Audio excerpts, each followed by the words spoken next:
سورة الواقعة. بسم الله الرحمن الرحيم.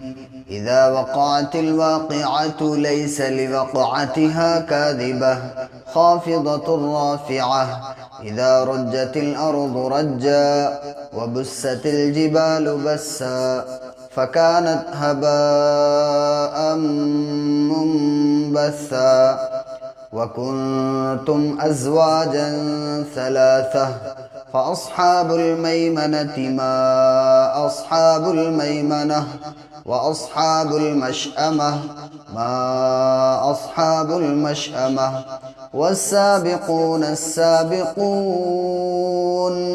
أولئك المقربون في جنات النعيم.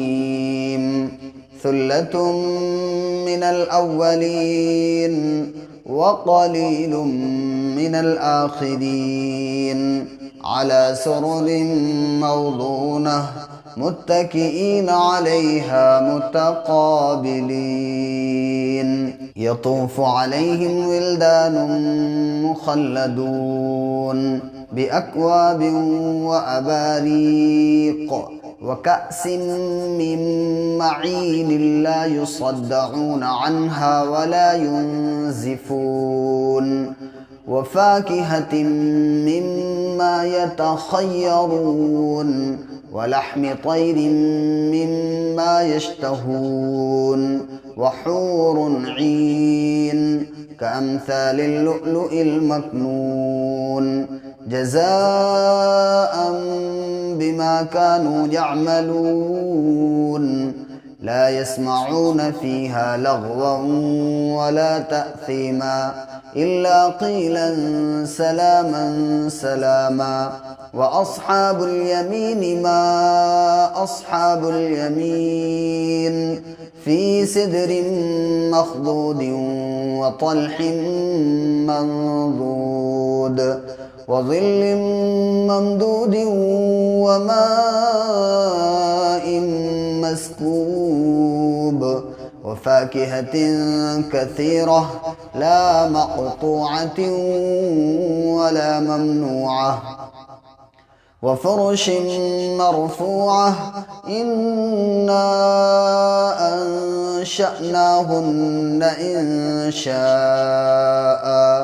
فجعلناهن أبكارا عربا أترابا لأصحاب اليمين ثلة من الأولين وثلة من الآخرين.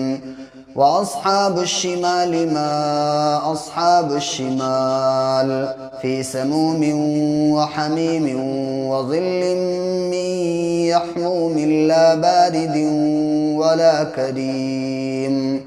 إنهم كانوا قبل ذلك مترفين وكانوا يصرون على الحنث العظيم وكانوا يقولون أئذا متنا وكنا ترابا وعظاما أئنا لمبعوثون أو آباؤنا الأولون قل إن الأولين والآخرين لمجموعون إلى ميقات يوم معلوم. ثم إنكم أيها الضالون المكذبون لآكلون من شجر من زقوم فمالئون منها البطون فشاربون عليه من الحميم فشاربون شرب الهيم هذا نزلهم يوم الدين. نحن خلقناكم فلولا تصدقون فرأيتم ما تمنون أأنتم تخلقونه أم نحن الخالقون. نحن قدرنا بينكم الموت وما نحن بمسبوقين على أن نبدل أمثالكم وننشئكم فيما لا تعلمون ولقد علمتم النشأة الأولى فلولا تذكرون أفرأيتم ما تحرثون أأنتم تزرعونه أم نحن الزارعون لو نشاء لجعلناه حطاما فظلتم تفكهون إنا لمغرمون بل نحن محرومون أفرأيتم الماء الذي تشربون أأنتم أنزلتموه من المزن أم نحن المنزلون لو نشاء جعلناه أجاجا فلولا تشكرون أفرأيتم النار التي تورون أأنتم أنشأتم شجرتها أم نحن المنشئون نحن جعلناها تذكرة ومتاعا للمقوين فسبح باسم ربك العظيم فلا أقسم بمواقع النجوم وإنه لقسم لو تعلمون عظيم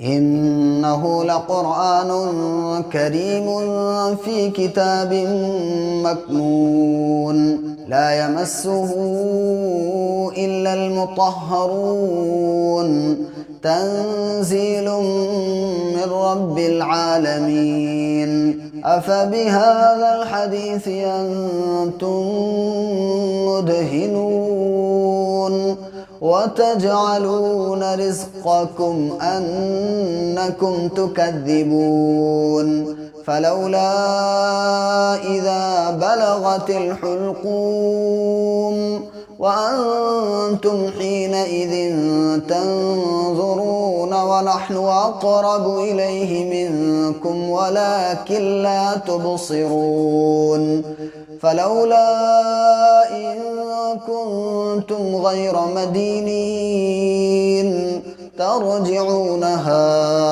إن كنتم صادقين فأما إن كان من المقربين فروح وريحان وجنة نعيم وأما إن كان من أصحاب اليمين فسلام لك من أصحاب اليمين وأما إن كان من المكذبين الضالين فنزل من حميم وتصلية جحيم إن هذا لهو حق اليقين فسبح باسم ربك العظيم صدق الله العظيم.